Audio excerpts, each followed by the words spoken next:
പണം കൊടുക്കാൻ താല്പര്യമുള്ള സ്ത്രീകൾ ഓർഡിനറി ഒഴിവാക്കണം. മന്ത്രി CP ജോൺ. പ്രിയദർശിനി പദ്ധതി സ്ത്രീകൾ ഉത്സവഛായയോടെ ഏറ്റെടുത്തുവെന്ന് ഗതാഗത മന്ത്രി CP ജോൺ.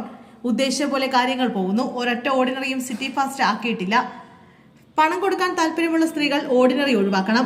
സ്വകാര്യ ബസ്സുകളുമായി യുദ്ധപ്രഖ്യാപനത്തിലില്ലെന്നും മന്ത്രി പറഞ്ഞു. സ്ത്രീകൾക്കുള്ള സൗജന്യം സ്ത്രീകൾ അനുഭവിക്കുക. അത്ര വിഷമമുള്ളവർ അതിൽ കയറാതിരിക്കുക. ഒരു സ്ത്രീ പോയിട്ട് ഞാനൊരു പാവപ്പെട്ട സ്ത്രീയാണ് എന്ന് പറയേണ്ടി വരരുത്. ഞാനൊരു സ്ത്രീയാണ്, അത് തന്നെ ധാരാളമാണ്. പദ്ധതിക്ക് മാധ്യമങ്ങൾ നല്ല പിന്തുണ നൽകി.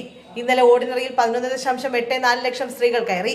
2.46 കോടി സർക്കാർ KSRTCക്ക് കൊടുക്കണം. KSRTC ഉദ്ദേശിച്ച പോലെ കാര്യങ്ങൾ പോകുന്നു.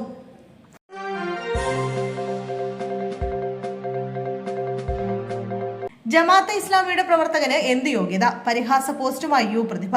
ഉന്നത വിദ്യാഭ്യാസ മന്ത്രി റോജി എം ജോണിന്റെ പേഴ്സണൽ സ്റ്റാഫ് നിയമനത്തിനെതിരെ മുൻ MLA യു പ്രതിഭ. പേഴ്സണൽ സ്റ്റാഫിലേക്ക് നിയമിതനാകാൻ ജമാഅത്തെ ഇസ്ലാമിയുടെ പ്രവർത്തകന് എന്ത് യോഗ്യതയെന്ന് മനസ്സിലാകുന്നില്ലെന്ന് യു പ്രതിഭ പറഞ്ഞു. അസിസ്റ്റന്റ് പ്രൈവറ്റ് സെക്രട്ടറിയായി യു ഷൈജുവിനെ നിയമിച്ചതിലാണ് വിമർശനം. തദ്ദേശ തെരഞ്ഞെടുപ്പിൽ ജമാഅത്തെ ഇസ്ലാമിയുടെ സ്ഥാനാർത്ഥിക്ക് വേണ്ടി പ്രവർത്തിച്ചയാളാണ് യു ഷൈജു.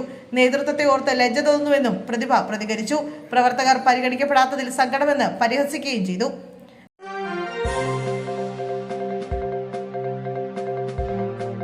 സ്വകാര്യ ബസ്സിൽ കയറാൻ കണ്ടക്ടറോട് യാചിച്ച വിദ്യാർത്ഥികൾ. പ്രിയദർശിനി പദ്ധതി നടപ്പിലാക്കിയതിലെ പ്രതികാരമോ?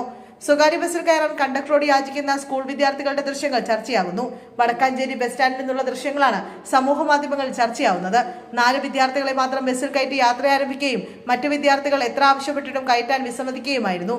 KSRTC ബസ്സിൽ സ്ത്രീകൾക്ക് സൗജന്യ യാത്ര അനുവദിച്ചുള്ള പ്രിയദർശിനി പദ്ധതി നടപ്പിലാക്കിയതിലെ പ്രതികാരമാണ് വിദ്യാർത്ഥികളോട് സ്വകാര്യ ബസ് ജീവനക്കാർ കാണിക്കുന്നതെന്ന് ആക്ഷേപമുയർന്നു. വിദ്യാർത്ഥികളോടുള്ള സ്വകാര്യ ബസ് ജീവനക്കാരുടെ നടപടിക്കെതിരെ SFI രംഗത്തെത്തി. വടക്കാഞ്ചേരി സംഭവം ഒറ്റപ്പെട്ടതാണെന്ന് കരുതുന്നില്ലെന്നും സൗജന്യം നൽകുന്ന സർക്കാർ അങ്ങനെ നൽകുമ്പോഴും വിദ്യാർത്ഥികളുടെ കാര്യത്തിൽ നിയമനിർമ്മാണവും അതിന്റെ പാലനവും ഉറപ്പാക്കണമെന്നും SFI സംസ്ഥാന സെക്രട്ടറി PS സഞ്ജീവ് പറഞ്ഞു.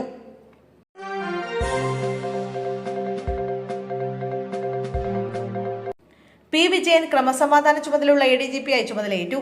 സംസ്ഥാനത്തെ ക്രമസമാധാന ചുമതലയുള്ള ADGP-ആയി P വിജയൻ ചുമതലയേറ്റു. ഇന്റലിജൻസ് മേധാവിയായിരുന്ന വിജയനെ ക്രമസമാധാന ചുമതലയിലേക്ക് മാറ്റുകയായിരുന്നു. ക്രമസമാധാന ചുമതലയുണ്ടായിരുന്ന H വെങ്കടേഷിൽ നിന്നാണ് ചുമതല ഏറ്റെടുത്തത്. പുതിയ ഇന്റലിജൻസ് മേധാവിയായി ദിനേന്ദ്ര കശ്യപും IG-ആയി R നിശാന്തിനിയും ചുമതലയേറ്റു.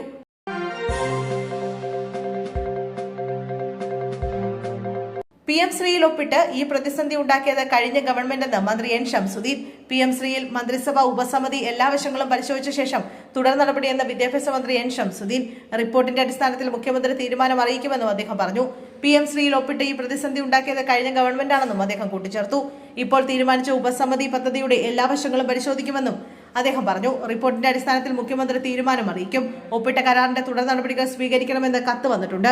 PM ശ്രീ എന്ന് പറഞ്ഞല്ല ഫണ്ട് തന്നത്. PM ശ്രീ ഒപ്പുവെക്കാത്തതുകൊണ്ട് കേന്ദ്രം SSK ഫണ്ട് തടഞ്ഞുവെച്ചു. പദ്ധതിയിൽ ഒപ്പിട്ട് 4-ാം നാൾ ഫണ്ട് അനുവദിച്ചു. 99 കോടി ആയിരത്തിൽ വന്നു. PM ശ്രീ ഫണ്ടാണെന്ന് ആരും പറഞ്ഞില്ല. സ്കൂളുകളുടെ തെരഞ്ഞെടുപ്പാണ് അടുത്ത ഘട്ടം. ആ കാര്യങ്ങളെ സംബന്ധിച്ച് ഉപസമിതിയുടെ തീരുമാനത്തിന് ശേഷം തീരുമാനമെടുക്കും. ഒപ്പിട്ടവർ ഉണ്ടാക്കിയ പ്രതിസന്ധിയെക്കുറിച്ചാണ് പറഞ്ഞതെന്നും അദ്ദേഹം പറഞ്ഞു.